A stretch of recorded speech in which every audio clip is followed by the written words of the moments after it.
Assim como eu orei, o desejo dos nossos corações, tanto meu quanto da Raquel, enquanto nós preparávamos e pensávamos nessa série, né? A gente passou por uma série falando sobre mantendo a chama, e é muito poderoso falar sobre a presença de Deus, né? É algo muito que mexe muito com a gente. E a gente decidiu caminhar para talvez uma série um pouco mais prática, mas meu objetivo é que você saia daqui nessa noite realmente amando o lugar que você está plantado, amando a casa que Deus te colocou, amando o corpo de Cristo. Como eu falei antes, né, e vai ser o tema da minha mensagem, a igreja não é uma organização, a igreja não é simplesmente uma estrutura, uma empresa, a igreja é um organismo vivo, ele se desenvolve, ele cresce, é o corpo de Cristo. E uma das coisas que eu vou falar nessa noite é como essa ideia de corpo de Cristo, ou mesmo igreja, quando eu falo igreja local, né, eu já vou explicar a diferença entre igreja local e universal, como a gente tem caminhado cada vez mais para um lugar de independência do corpo, como a gente tem caminhado para um lugar de distância, de nos colocarmos nesse lugar de queremos estar, de sermos pastoreados, de amarmos o corpo local que Deus nos colocou, Deus nos plantou. Mas Deus, eu creio que tem levantado uma geração que vai amar a sua casa, porque no final, inclusive falando de maneira escatológica, né, no final dos tempos, Deus vai levantar uma igreja, que é sim universal, mas uma igreja local também, que ama a sua presença, que ama a sua palavra, que busca sem cessar junto como corpo. Então esse é o desejo do meu coração, conforme eu for ministrar, que você possa abrir o seu coração hoje para receber isso, você possa amar o lugar que Deus te plantou, amém? Vamos lá, se eu te perguntasse hoje o que é igreja, o que você responderia? Se eu perguntasse para você hoje, jovem, aí para você, e toda vez que eu falar igreja, eu estou falando do nosso ministério como parte da Igreja Nova Aliança, tá? Porque nós caminhamos dentro da Igreja Nova Aliança, então estamos falando de igreja. Se eu te perguntasse hoje, né, o que é igreja para você, o que ela representa na sua vida, como ela te mudou, né? O que você responderia? Alguém aqui tem coragem de responder no microfone aqui agora, perguntando? Tem alguém aqui, algum corajoso, que tem coragem de responder aqui? Tem alguém? O que é igreja para você? Fala, vamos lá, alguém me ajuda aí, quero saber. Vai, nesse lado aqui eu vou caminhando, os olhares, eu falo isso no college, né? Normalmente, lá no college, quando eu estou dando aula, eu falo assim, alguém pode orar pela aula? A galera olha para baixo, olha para o teto, olha para o lado, não quer contato visual, né? Então, fala isso. Então, a palavra que me vem é encontro. Encontro com Deus, comunhão com os amigos. Então, eu sinto que é encontro. Igreja é encontro. E o que a igreja já fez na sua vida? Sendo de maneira bem prática também. Me encontrou e me reencontrou. Amém. Simples, claro, direto. Mas alguém quer falar aí o que a igreja é para você e o que a igreja já fez na sua vida, assim, é o corpo de Cristo. Mais alguém? Vamos para esse lado aqui agora. Alguém quer falar aí? Alguém tem coragem? Alguém é corajoso? Alguém? Vai, fala, Bel, vai. Seja corajosa aí. Para mim, igreja é ser corpo, unidade, e acho que é isso, pastor. Estou nervosa, gente. O que a igreja já fez por mim, acho que marcou a minha vida de modo com zelo, cuidado, acolhimento e muito amor. Amém. É isso aí. Obrigado por ter compartilhado. Foi corajosa aí compartilhar. Oi? Amém. Isso é igreja. Eu tenho certeza que teria muitos outros significados aqui, outras coisas que poderiam ser ditas a respeito da igreja, mas você sabe que a igreja é exatamente isso mesmo. A igreja é o corpo de Cristo. E eu diria que é o corpo ativo, é aquilo que é aquilo que toca as nossas vidas, né? E a gente pensa até em evangelho e pensa no que a Bíblia nos ensina. Não dá para o cristão se desvincular desse corpo. Nós vamos ministrar sobre isso, nós vamos falar sobre isso. Mas se a gente fosse pegar então o significado do que é a igreja para você, para talvez um amigo seu que não conhece Jesus, o que ele falaria? Qual seria a resposta que um amigo seu que não conhece a Deus, qual é a visão que ele tem a respeito da igreja? Não vou nem perguntar, porque daí seria meio polêmico, né? Mas eu tenho certeza que teria muita coisa ruim. Talvez sim, por causa de igrejas que não representam bem o Evangelho, igrejas que talvez só pregam prosperidade, ou só focam em cura, expulsar demônios, né, coisas do tipo. Eu não estou aqui para ficar falando mal, para trazer divisão, mas infelizmente é verdade que nós temos coisas que são erradas, que representam inclusive o nome de Jesus de maneira errada. E eu não estou aqui falando de nenhuma igreja específica, eu estou falando que existe isso, porque é o que as pessoas veem, né? As pessoas, elas veem isso. Mas você já parou para pensar que você é um representante sim da igreja? Onde você está? E a maneira como as pessoas enxergam a igreja, você é diretamente responsável pela maneira que as pessoas entendem o que é a igreja, ou quem é Jesus.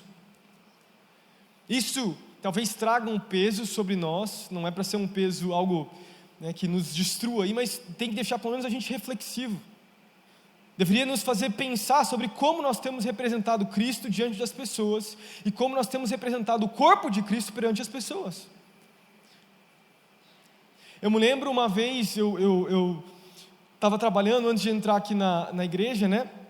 E eu entrei numa empresa que era como se fosse uma terceirizada fazia elevadores Atlas, né? Eles faziam como se fossem chicotes. Eu entrei lá como estagiário, depois eu cresci, virei uma analista lá, enfim, não fiquei muito tempo. Mas eu lembro de um dos meus amigos que tinha uma visão muito negativa a respeito da igreja. Que a história era que, para mim encurtar, né, mais ou menos, eu não estou aqui para falar mal da igreja, mas a avó dele tinha feito parte de uma igreja, e a igreja basicamente tinha pegado muito dinheiro, ela tinha entregue cartão de crédito, coisa do tipo para a igreja, foi muito difícil, uma situação inteira.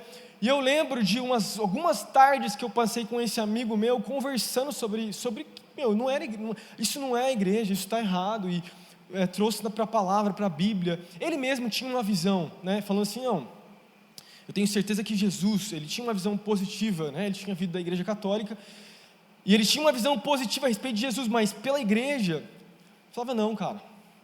E um dos argumentos que ele falou, e eu vou falar aqui também, era esse, que é muito usado hoje em dia, né? Não, Jesus eu creio, Jesus era um cara fantástico, a Bíblia eu creio, mas a igreja é uma invenção de homens. A igreja é uma invenção de homens, na verdade. Não está. Jesus nunca veio para começar uma religião, né? É verdade, a ideia de religião não se enquadra tão bem ao cristianismo, mas a visão da igreja é bíblica. Quero ler com vocês aqui Efésios capítulo 3. Leve em consideração que, eu vou falar já sobre isso, que todo o livro de Atos que nós temos, o modelo de igreja que nós temos para nós hoje, 2000 anos depois, é a igreja primitiva. O que a igreja primitiva era, né, todos os capítulos de Atos, 28 capítulos que nós temos no livro de Atos, são um modelo para nós como igreja hoje. Mas pense também que a igreja ali do primeiro século, né, que a igreja primitiva, ela estava passando por um momento de revelação do que era ser igreja. Jesus, a gente vai falar aqui, ele usa a expressão igreja, que é a palavra eclésia, somente 2 vezes nos evangelhos. E é uma palavra, inclusive, que era usada para falar sobre sinagoga, era uma assembleia. A gente já vai trazer esse significado. E a igreja, ela foi sendo revelada o que ela era conforme os apóstolos caminhavam, e Paulo plantava as suas igrejas. Mas lá em Efésios capítulo 3, do versículo 9 ao 11, Paulo fala assim, e esclarecer a todos, continuando no versículo, né? Esclarecer a todos a administração deste ministério, que durante as épocas, ele está falando da igreja, foi mantido oculto em Deus, que criou todas as coisas.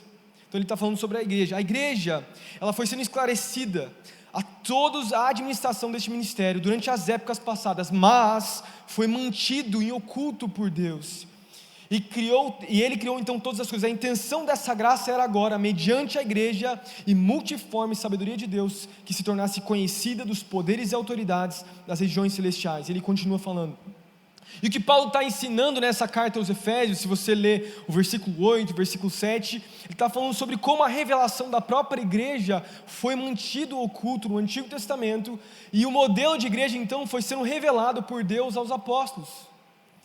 Deus foi revelando aquilo que já estava no oculto, no pré-conhecimento, daquilo que Deus já desejava fazer pela igreja. Então Deus estava revelando o que era igreja, mas sempre esteve no seu coração. A igreja então ali no primeiro século, ela começa saindo do judaísmo, e a princípio ela era vista inclusive como uma seita religiosa, uma seita paralela ao judaísmo. E a gente sabe que muita coisa foi acontecendo ao longo dos 28 capítulos, mas foi uma revelação. A palavra eclésia, eu quero trazer aqui para vocês, para a gente fazer uma introdução e entrar nos pontos que a gente vai trabalhar nessa noite. A palavra eclésia, a palavra grega eclésia que nós temos no Novo Testamento, é uma palavra que significa os chamados para fora. Os chamados para fora.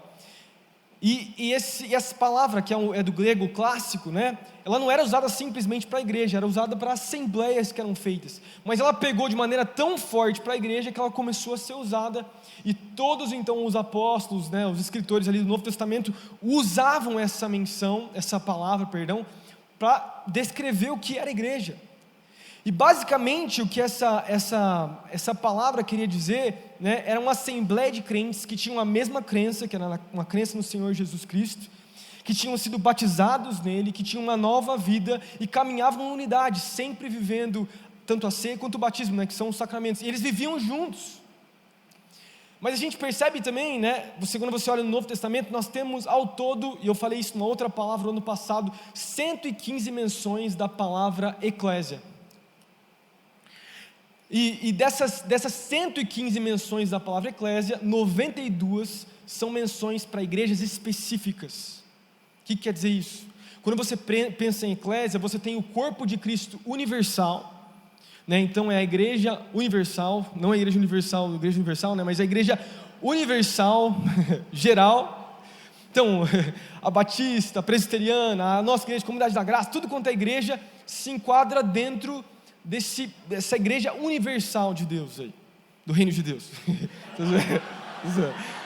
Todo esse como é que fala? Esse guarda-chuva de igrejas fazem parte então dessa igreja universal. E quando a palavra eclésia é usada no Novo Testamento, ela também faz menção a essa igreja que é geral. Vou usar outra expressão aqui, Mas nós temos então, dentro dessas 115 menções, 92 vezes a palavra eclésia foi usada para descrever igrejas específicas. Igrejas específicas. Algo interessante. Quando a gente pega, por exemplo, Atos capítulo 8, você tem a igreja de Jerusalém. Atos capítulo 11, você tem a igreja de Antioquia. Lucas começa a focar então em Paulo e suas viagens. Você tem Romanos capítulo 16, versículo 1, a igreja de Cencreia. Você tem, o próprio livro de Romanos também fala sobre os crentes da igreja de Roma. Você tem a igreja de Filadélfia, você tem a igreja de Corinto, você tem a igreja da região da Galácia, de todas aquelas cidades que estavam ali na Galácia, na primeira viagem missionária de Paulo. Então eram igrejas específicas, que tinham um povo específico, que eram locais. E inclusive eram autônomas, em governo e em comunidade. Isso é muito lindo. Por que eu falo isso? Porque tem muitas pessoas que usam para falar, não, quando você fala igreja ou eclésia, está falando de maneira geral para a igreja, para todo o corpo. E isso não é verdade. A maioria das vezes que a gente vê na palavra, essa palavra sendo usada, eclésia, é para comunidades específicas, de regiões específicas, para um povo específico. Então, assim como tinha ali no livro de Atos, e em todo o Novo Testamento, essas igrejas que eu citei, nós temos também uma igreja em Londrina, que é chamada de Igreja Nova Aliança. Isso é muito poderoso. Nós somos essa eclésia local, numa cidade que Deus nos plantou, e nós somos chamados a amar esse povo. Assim como tinham cartas pastorais, cartas gerais, que circulavam em igrejas específicas, hoje nós temos a palavra, e nós temos uma igreja específica que Deus nos plantou. E não só um povo, como comunidade, mas uma cidade que Deus nos chamou para ganhar. Já parou para pensar nisso?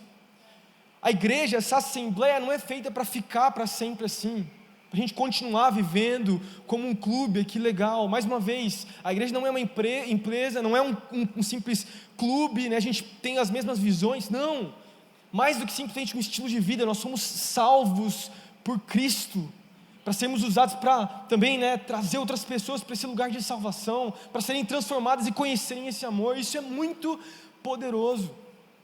E Deus nos chamou para amar a terra que Ele nos plantou e amar a igreja que Ele nos colocou. Mais uma vez, Deus nos chamou para amar esse lugar, e não só para amar, para ser frutífero. Porque as cartas que são endereçadas então para essas igrejas, era para um povo específico, para eles continuarem a viver naquele lugar. Eu sei que tem muita coisa que aconteceu depois disso. A gente poderia falar sobre a igreja na Idade Média, o que aconteceu, se tornou uma igreja católica, muita coisa errada aconteceu no meio tempo, mas Deus foi trazendo essa revelação do Novo Testamento depois para os reformadores. Isso é muito poderoso, porque nós somos chamados a amar esse lugar que Deus nos plantou.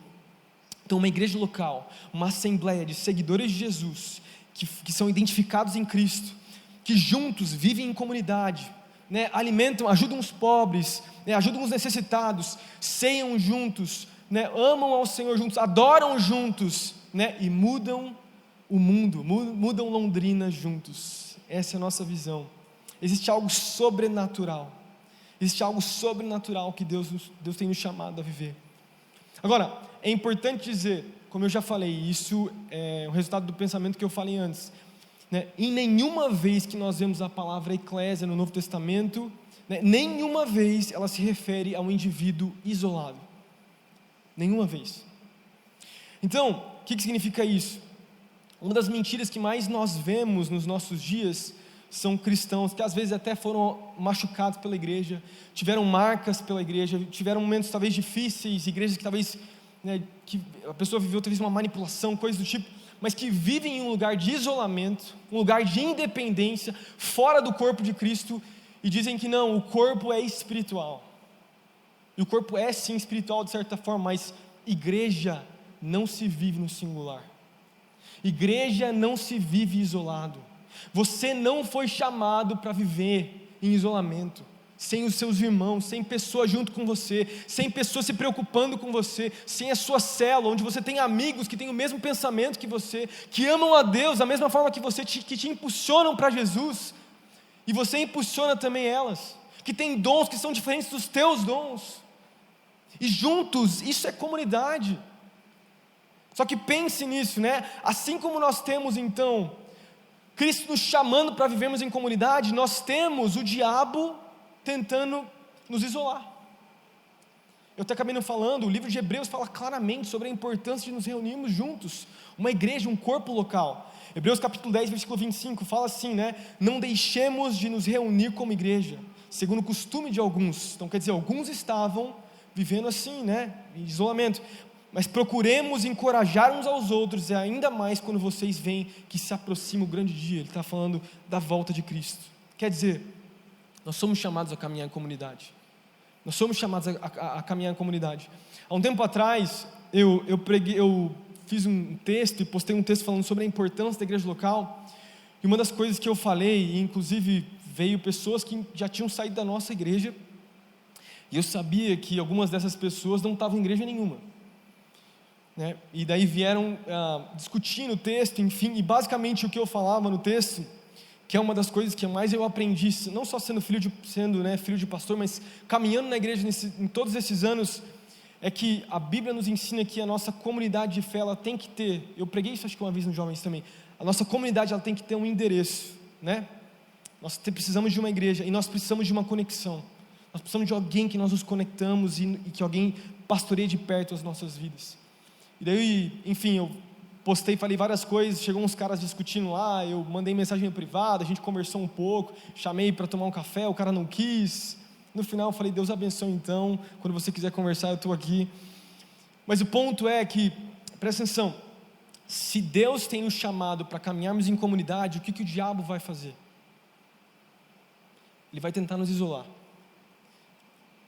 Se o diabo atacou Cristo, achando inclusive que sua morte era uma vitória para ele, mas não foi, e agora Cristo subiu aos céus e não tem mais como atacar Cristo, quem ele vai atacar? A sua igreja. Ele vai atacar eu e você. Ele vai atacar não só a nossa intimidade com Deus, mas a nossa intimidade com o corpo de Cristo. E é por isso que eu e você nós precisamos ficar atentos com isso. Eu estou relendo um livro, né? Eu postei recentemente, do C.S. Lewis, que é a Cartas de um Diabo e o Seu Aprendiz. Foi um dos primeiros livros que eu li do Lewis, há muitos anos atrás. Fazia tempo que eu tinha lido, eu falei, vou ler de novo.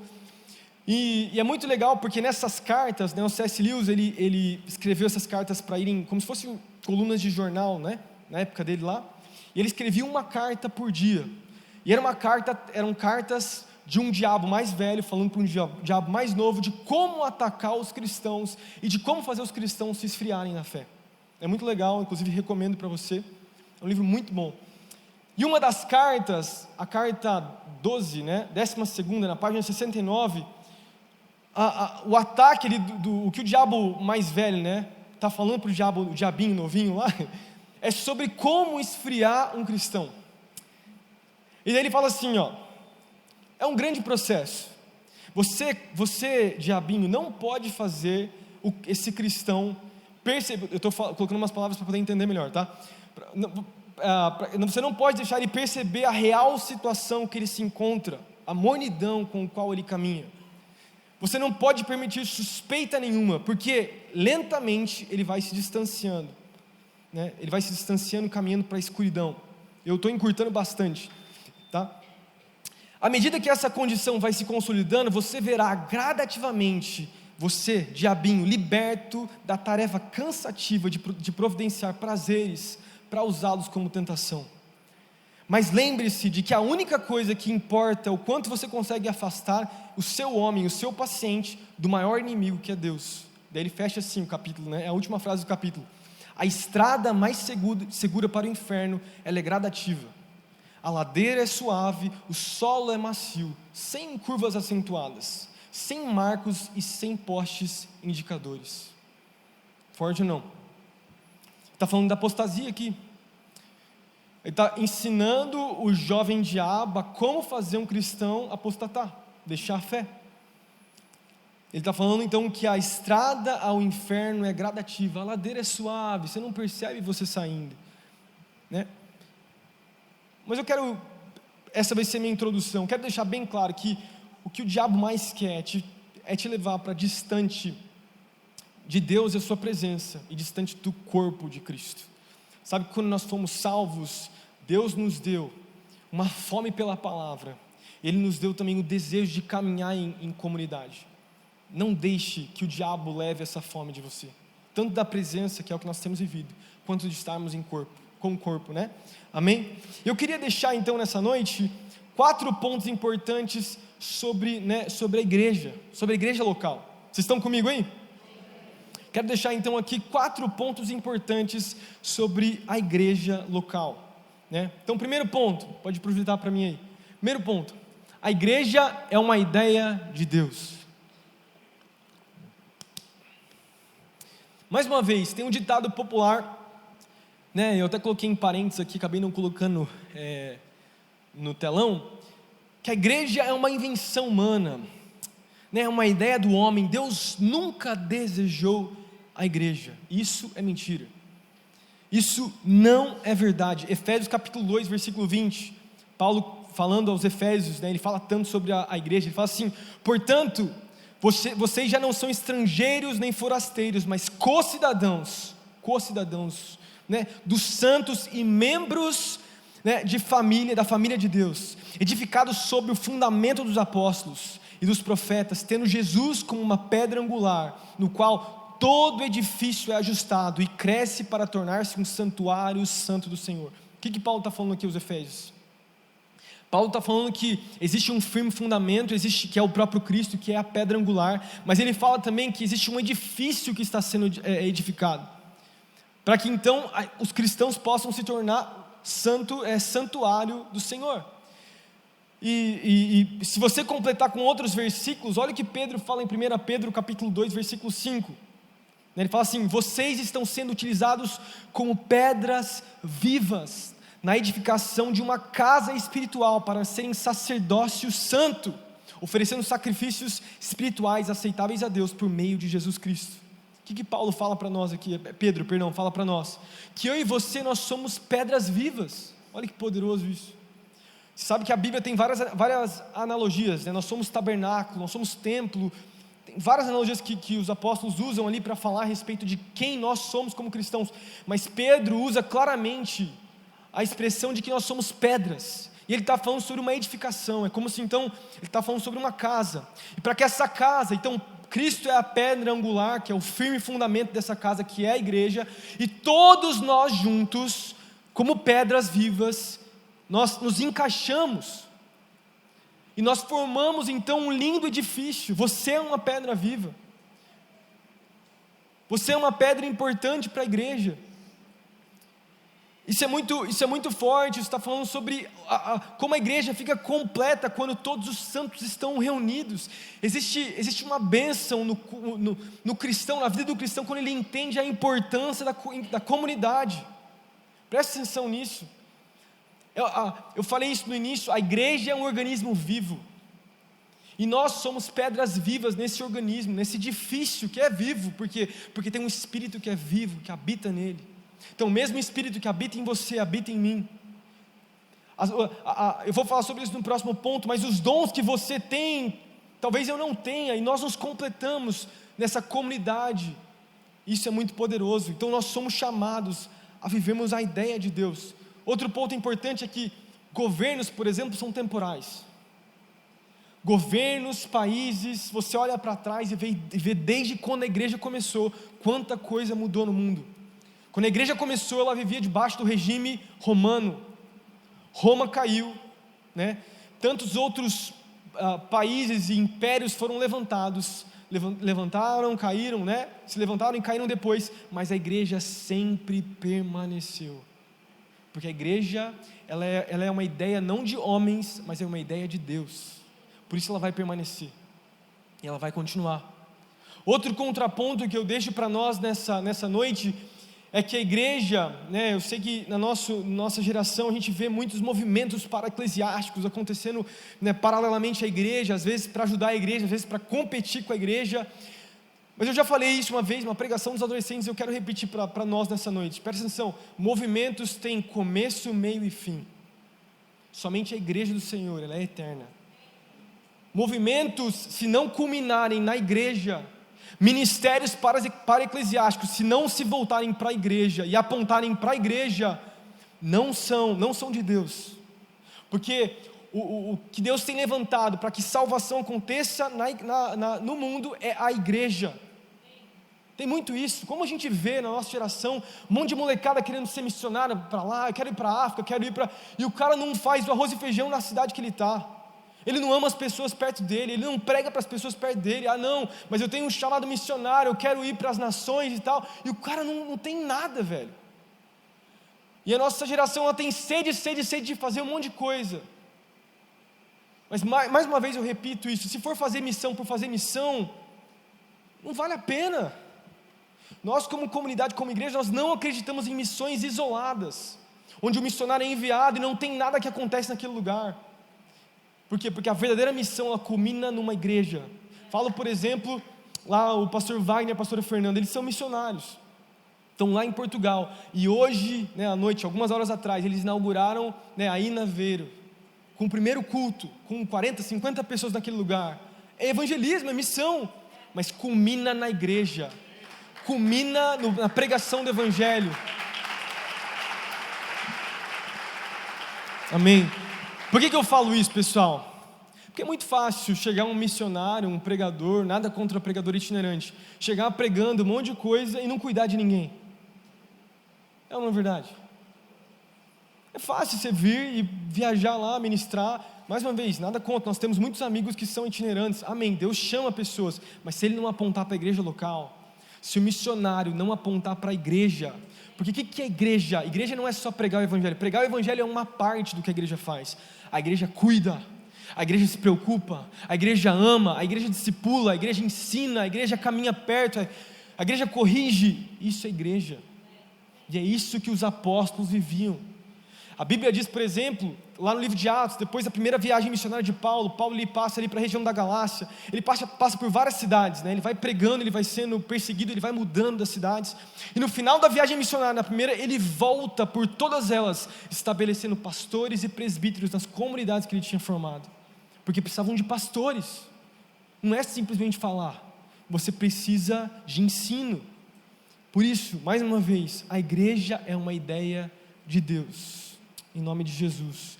Segundo ponto, a igreja é onde a autoridade de Deus, o favor e os dons, não só dons que nós vemos lá em 1 Coríntios, estou falando de dons e talentos naturais, tá? A igreja é onde a autoridade de Deus, o favor, os dons são liberados, né? Como igreja nós temos autoridade, né? E ela foi investida sobre a igreja pelo próprio Cristo. Mateus capítulo 18, versículo 18 ao 19, Jesus ele fala assim, né? Digo-lhes a verdade, tudo que vocês ligarem na terra será ligado no céu, e tudo que vocês desligarem na terra será desligado no céu. Também lhes digo que se 2 ou 3 concordarem na terra em qualquer assunto sobre o qual pedirem, isso lhes será feito por meio do meu Pai. Amém. Eu sei que tem um contexto específico que Mateus capítulo 18 está tratando, Jesus está falando sobre o perdão, mas espiritualmente falando, né, não é simplesmente algo natural, ele está falando de algo espiritual. A igreja, quando estivesse reunida 2 ou 3, a autoridade viria sobre a igreja, né? Cristo deu autoridade, completando Mateus 18, João capítulo 14, versículo 12 ao 14, Jesus ele fala assim também, digo-lhes a verdade, aquele que crê em mim, fará também as obras que eu tenho realizado, mas fará coisas ainda maiores do que estas, porque eu estou indo para o meu Pai, e eu farei o que vocês pedirem em meu nome, para que o Pai seja glorificado no Filho. Amém. Já parou para pensar nesse versículo? Provavelmente você já leu ele. Jesus diz que nós como cristãos faremos coisas maiores do que Ele. Já parou para pensar nisso? Quando Jesus ele deixa esse ensino, Ele não está falando de uma pessoa isolada. Ele não está falando que eu e você vamos conseguir fazer todas as maravilhas que Ele fez, porque é humanamente impossível mesmo, ninguém tem o que... Imagina, o livro de João vai falar no final que se fossem contados, se fossem escritos todos os milagres que Jesus tinha feito, não teriam livros o suficientes para contar tudo que Ele tinha feito, não tem como. O que Jesus está querendo dizer em João capítulo 14, pegando um gancho de Mateus capítulo 18, é que a igreja, como organismo vivo, junto, vai viver algo maior do que Cristo. É muito poderoso isso, a gente precisa se colocar no lugar, porque Cristo é Cristo, a igreja é a igreja, né? Nós dependemos de Jesus e do próprio Deus, mas o que Jesus estava ensinando era que, se você for pensar no ministério de Jesus, ele caminhou ali os 40 quilômetros de diâmetro, ali, de raio, de distância que ele passou. Paulo foi para muitos outros lugares que Jesus nunca tinha ido. Lucas também, todos os apóstolos que caminharam com Jesus foram para lugares que Jesus nunca tinha pisado, e é por isso, não é por causa de um indivíduo isolado, não é porque você vai fazer coisas maiores do que Cristo sozinho, mas é porque você como comunidade,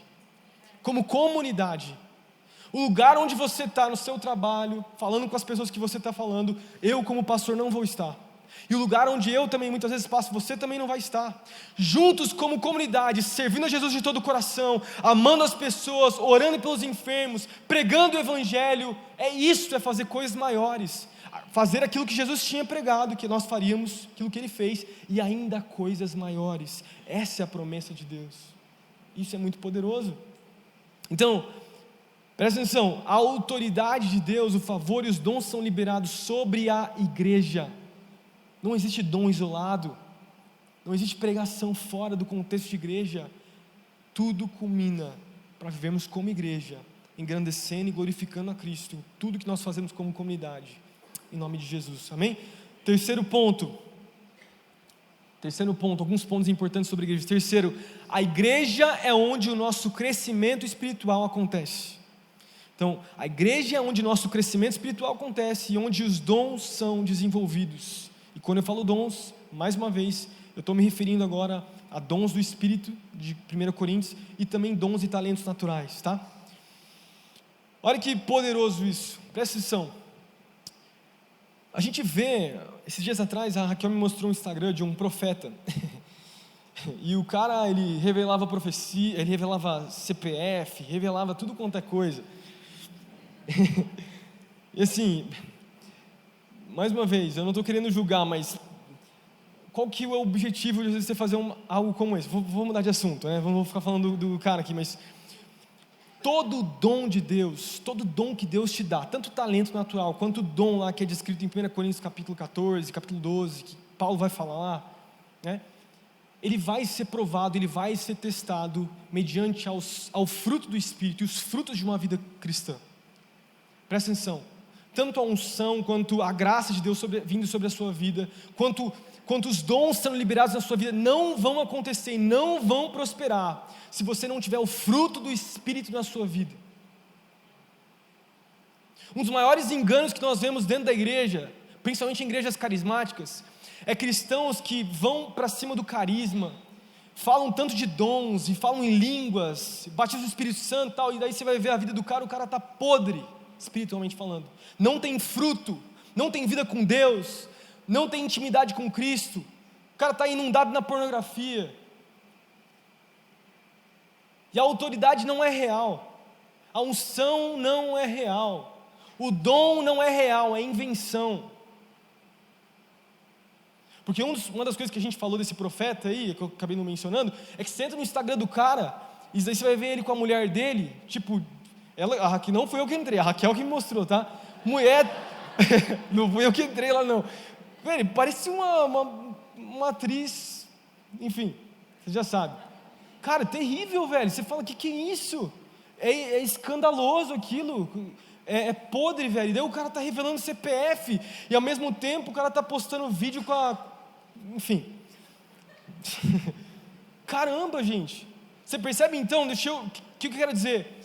Para que o dom de Deus venha sobre a sua vida, para que você tenha autoridade para pregar para as pessoas, para que você seja usado, para que a palavra de conhecimento, sabedoria venha sobre você, discernimento do Espírito, tudo isso nós precisamos pedir a Deus. Paulo fala isso, carta aos Coríntios, peçam os melhores dons, mas para que os dons venham sobre nós, o fruto precisa crescer naturalmente, de uma vida com Jesus. Nós somos testados no fruto do Espírito, e testados nos nossos frutos espirituais, no nosso crescimento com Jesus, e conforme nós vamos sendo fiéis, o nosso caráter vai sendo provado, Cristo vai sendo revelado, a unção de Deus vem sobre nós, e os dons e os talentos vêm sobre as nossas vidas. Isso é muito poderoso. O crescimento só acontece na vida do crente, quando ele vive nesse lugar de ser provado. Agora, o contraponto aí de nós, que eu estou querendo dizer é que você só vai sofrer esses ajustes do fruto que eu estou falando, o seu fruto ser testado, o fruto do Espírito ser testado, em comunidade. Se um cristão vive de maneira isolada, se um cristão vive isolado da igreja, que não tem uma pessoa cuidando, discipulando, amando, como ele vai ser exortado? Como ele vai ser ensinado? Como o fruto vai ser testado? E daí nós exaltamos os dons, mas não vivemos em comunidade, não vivemos na igreja. Então está relacionado. É muito poderoso, nós entendemos a necessidade de caminharmos em unidade, caminharmos como corpo, porque no corpo nós vamos ser ensinados, amados, projetados, né? Nós vamos juntos caminhar para um lugar onde os nossos dons vão ser reais, vão acontecer. Amém? E daí, mais uma vez, nós estamos falando sobre o crescimento espiritual, os dons sendo desenvolvidos. Eu queria que projetassem aqui para mim, rapidinho, a estrutura de uma comunidade de fé, tá? Quando eu pensava sobre igreja, eu já vi alguns livros de liderança, algumas coisas parecidas com isso, mas algo que, enfim, cortou um pouquinho, não tem problema, né? Eu que fiz no Photoshop lá, então tá bom, mas acho que ali dá para ver melhor, aos cantos. Vamos pensar numa igreja, porque eu vou falar sobre crescimento espiritual agora nesse ponto. Vamos pensar numa igreja local. Chega um visitante, alguém novo, não conhece Jesus, ele está conhecendo, e ele tem uma experiência com Cristo, ele é marcado, Deus fala com ele é salvo.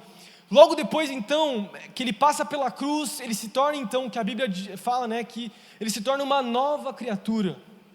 O Espírito Santo passa a habitar dentro dele, ele foi selado pelo Espírito, Deus começa a transformar a sua vida, e você conhece, né, o cristão, no primeiro amor, ele está em chamas, não é verdade?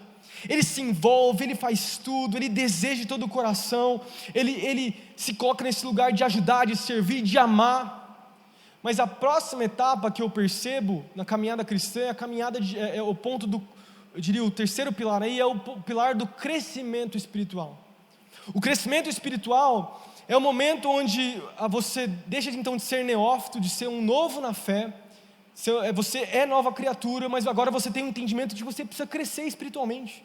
Você precisa conhecer mais a palavra, você precisa ter mais entendimento, você precisa se envolver. E naturalmente, o segundo processo ali, eu até coloquei uma cruz, mas seria o nível de maturidade. Esse é o crescimento aí.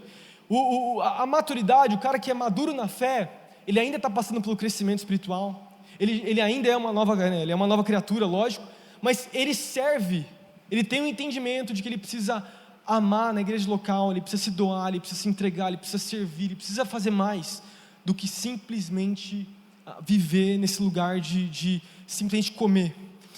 E por que eu falo isso? Porque nós estamos falando nesse ponto sobre a igreja local ser um lugar de crescimento espiritual, mas muitas vezes o que acontece com muitos cristãos é que eles ficam presos nesse lance de crescer espiritualmente, e eles vão para um segundo lugar de mornidão. Pode projetar para mim. E eles caminham para um segundo lugar, que é o lugar de... Pode colocar. Pode colocar. Eles caminham para o lugar de consumo espiritual. O que é esse lugar de consumo espiritual? É um auto-engano. Porque consumo e crescimento, aqui eu sei que são palavras fortes, você consegue naturalmente discernir que elas não são iguais. Mas é muito fácil nós cairmos de um lugar de crescer espiritualmente. Não, eu desejo, eu quero fazer, eu quero mais, e caminhar para um lugar de consumo espiritual, onde eu só estou consumindo. Eu estou crescendo indo para o culto, eu estou crescendo indo para a célula, mas sem perceber nós estacionamos no lugar de um falso crescimento espiritual, e nós caminhamos para um lugar de um consumo espiritual. Você consome só. Você consome. E a igreja foi feita para muito mais do que simplesmente esse falso crescimento espiritual, onde nós não nos entregamos, onde nós não nos doamos pela igreja, onde nós não amamos verdadeiramente a igreja. Esse tem sido o tema da palavra de hoje, o amor pela casa. Se você ama a casa de Deus, você é chamado. Se eu tivesse feito, se fosse melhor ali, expert em Photoshop, eu teria feito outras coisas, né? Mas eu colocaria ali uma flechinha de maturidade, aquele cara que serve o visitante, serve aquele que é novo na fé, que ele está crescendo, que ele está buscando mais Deus, mas ele não para, ele ama a igreja, ele está pronto para se doar, ele está pronto para se entregar, ele ajuda na célula, ele fala para o líder, o que você precisa nessa célula? Não, eu quero me envolver, eu quero fazer mais do que simplesmente...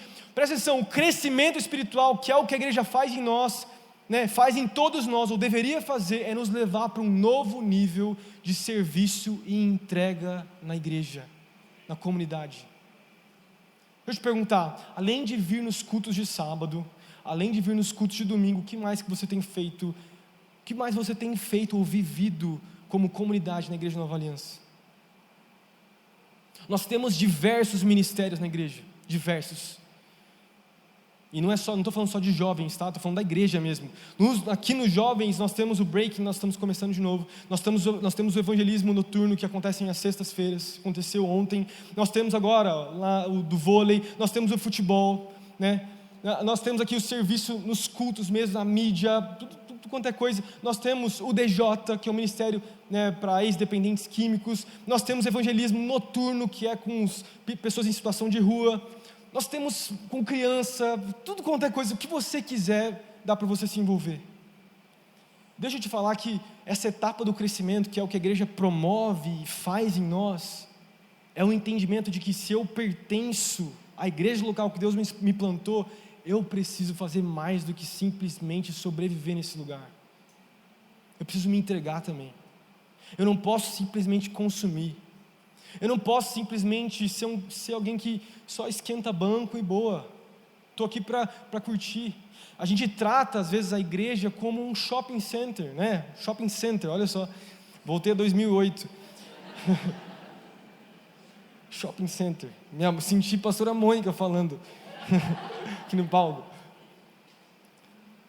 A gente trata a igreja como um lugar onde precisa me satisfazer, eu preciso me sentir. A igreja não foi feita para isso, velho. A igreja não foi feita para ser um lugar onde nós nos acostumamos, onde nós sobrevivemos, onde nós estamos aqui por simplesmente estar. Por isso que eu estou fazendo uma convocação para você. A outra semana, quando a gente tiver a próxima pregação dessa série, nós vamos apresentar todos os ministérios dos jovens aqui. Vamos trazer todos os líderes de ministério. Você vai poder conhecer os ministérios, eles vão falar um pouco. E você vai poder tirar, inclusive, dúvida. Depois você pode conversar com eles. Você vai poder se envolver. E talvez você nunca pensou em fazer isso, mas eu creio, e minha oração é para que Deus desperte em você o desejo por servir e fazer mais. Porque é uma comprovação estatística isso, inclusive.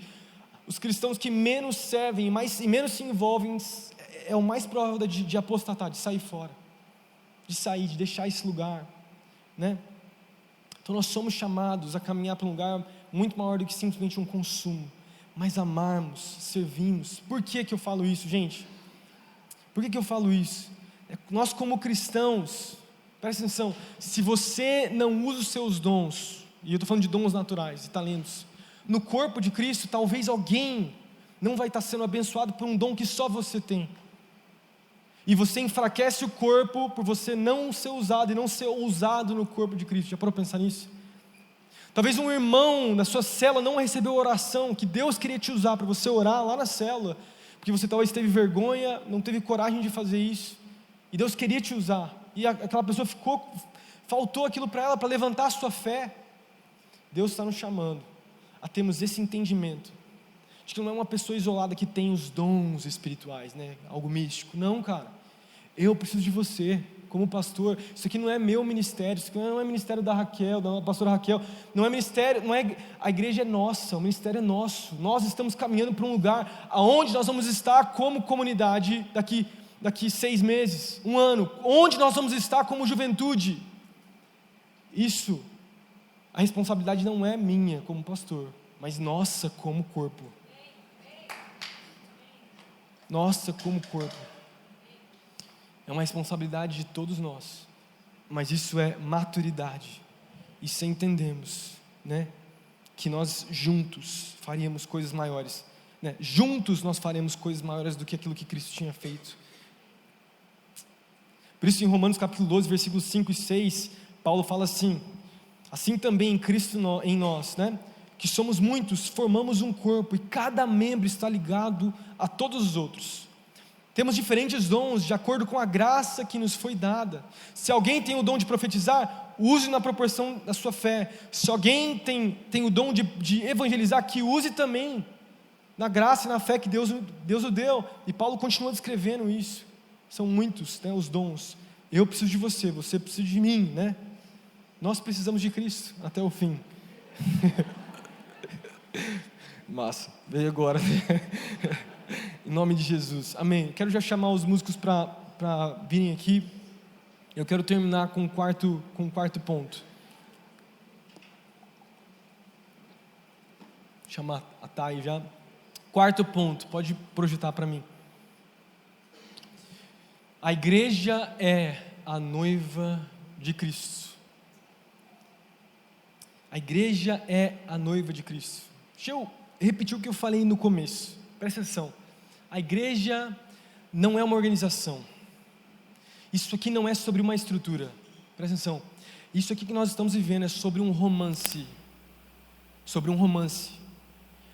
E é o romance com o nosso noivo que um dia vai nos encontrar. O livro de Apocalipse, capítulo 19, versículo 7, vai dizer que um dia o noivo, que é o cordeiro, vai se encontrar para comer, para cear com a sua noiva, que é a sua igreja. Isso é muito poderoso porque fala de olharmos para a igreja mais do que simplesmente como uma estrutura, que é o que muitas pessoas olham. Como eu falei antes, a tendência nossa como cristãos às vezes é olhar para a igreja como uma estrutura, uma organização, né? Nossa, um planejamento, um monte de coisa que a gente faz, mas é muito mais do que isso.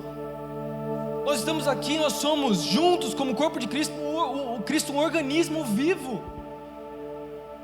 Um organismo vivo. Nós somos a noiva de Jesus. Acabei citando, mas o versículo está aqui, Apocalipse 19, 6 ao 9. Então, João falando, eu ouvi algo semelhante ao som de uma grande multidão, como um estrondo de muitas águas, fortes trovões que bradavam aleluia, pois reina o Senhor nosso Deus, o Todo-Poderoso, Regozijemo-nos, vamos nos alegrar e dar a glória a Ele, pois chegou a hora do casamento do Cordeiro, e a sua noiva já se aprontou. Foi-lhe dado, para vestir linho fino, brilhante e puro. O linho fino não são seus atos justos, o linho fino são os seus atos justos, dos santos. Daí ele continua falando, escreva, felizes são os convidados para o banquete do casamento do Cordeiro. Nós estamos caminhando para um casamento com o Rei dos Reis, Senhor dos Senhores. Amém. Eu queria deixar dentro desse ponto, para eu finalizar, 3 pensamentos sobre a importância da noiva na sua vida, coisas bem práticas, tá? A igreja sendo a noiva, presta atenção, não despreze a noiva de Cristo, a igreja. Muito cristão acha a igreja, ou se reunir como igreja, algo opcional, e sem perceber nós desprezamos a noiva de Cristo, nós desprezamos o corpo, desprezamos os nossos irmãos, nós deixamos de congregar simplesmente por coisas que são supérfluas nas nossas vidas, coisas que são secundárias. Nós deixamos de estar por coisas tão pequenas, nós desprezamos a noiva, nós achamos que a igreja às vezes é opcional, tratamos o culto de domingo, mesmo na nossa reunião aqui dos sábados, como algo opcional. Não tem como você amar Jesus sem amar a igreja, não tem como você amar Jesus sem viver como igreja. Não tem como você amar Cristo verdadeiramente sem entender que você precisa fazer parte, servir, amar, se doar. Deus está nos chamando para esse lugar. Segundo ponto, dentro desse ponto da noiva de Cristo, presta atenção, não desacredite na igreja. Não desacredite na igreja. É verdade, talvez você que está aqui dentro, você veio para cá com muitas marcas, às vezes de igrejas e líderes que foram talvez manipuladores, pessoas que te machucaram, pessoas imperfeitas, assim como você e eu também somos. Eu como pastor já errei muitas vezes, e se eu errar com você, peço perdão agora já, porque a igreja ela não é perfeita realmente, mas nós temos um Deus que é perfeito, e nós temos um Espírito que é santo e vivo, e que transforma os nossos corações, e que nos faz caminhar em unidade. Já parou para pensar que realmente a igreja, naturalmente falando, era impossível ela acontecer? Nós somos vários seres humanos, com diferentes histórias e marcas, e coisas que nós já passamos e vivemos. Nós não estamos aqui por dinheiro, nós não estamos aqui para ganhar alguma coisa, nós estamos aqui porque fomos salvos por Jesus. Isso é muito poderoso, porque não é uma organização, como eu falei antes, e é por isso que eu digo, seria impossível reunir um corpo como esse, se eu não tivesse esse Santo Espírito de Deus que está em mim e que está em você também, e Cristo nos une, e Ele nos chama para esse lugar. Então mais uma vez eu falo, se alguma coisa já aconteceu talvez no seu passado, não desacredite na igreja. Ame a igreja, sirva a igreja, deseje estar na igreja. E por último, não se afaste da igreja, mantenha o seu compromisso. Mais uma vez, existe uma guerra espiritual muito real que acontece pela minha vida e pela sua vida. Ela não é uma guerra que nós podemos ver, e às vezes nós esquecemos ou nem estamos cientes de que essa guerra está realmente acontecendo. O que eu citei do C.S. Lewis, o demônio mais velho falando ali com o demônio mais novo, eu sei que é algo simbólico, mas é real. Existe uma guerra pela minha vida e pela sua vida, e o que o diabo mais deseja fazer é te afastar do lugar onde você vai ser amado, tratado, onde você vai poder agir nos seus dons, nos seus talentos, servir, amar e ser amado. O diabo deseja isso. O que o diabo quer fazer é destruir a minha vida e a sua vida. Eu ouvi há um tempo atrás um exemplo muito legal sobre como um leão ataca, né? Muita gente acha que um leão, que a Bíblia diz que o leão, que o diabo é como um leão, né? Um falso leão, porque Cristo é o verdadeiro leão, né? Mas ele é como um falso leão, que ele ruge, ele fica ao derredor ali só esperando. Muitas vezes nós temos a falsa ideia de que o leão ele vai e ataca o rebanho de qualquer maneira. Não, o leão é muito estratégico naquilo que ele está fazendo. Ele espera, ele analisa o comportamento ali do rebanho, do bando, né, de gnus ou qualquer coisa dos animais que ele está caçando, e ele olha o animal que está doente, que está isolado, que está fraco, e então ele ataca. Então ele vai atrás. Ele não aparece para todo mundo e começa a atacar. E é assim que o diabo faz. O diabo, ele se esconde, ele vai devagar, olhando pelas beiradas, né? Procurando a quem ele pode tragar. E ele vê uma pessoa que está em isolamento, que está fraco, que está doente espiritualmente falando, e daí ele ataca. Ele ataca com os dardos inflamados do maligno, que nós pregamos há um tempo atrás. Os dardos sobre a nossa mente, de quem nós somos, onde nós estamos. O diabo, ele tenta de todas as formas me desconectar e te desconectar da igreja. Então não se afaste da igreja, não se afaste desse lugar. Tenha compromisso. Nós precisamos estar na igreja que Deus nos plantou. Nós precisamos viver nesse lugar, precisamos ser frutíferos. Nós precisamos daquilo que a Bíblia chama de eclésia. Nós precisamos desenvolver um amor pela casa, um amor por esse lugar.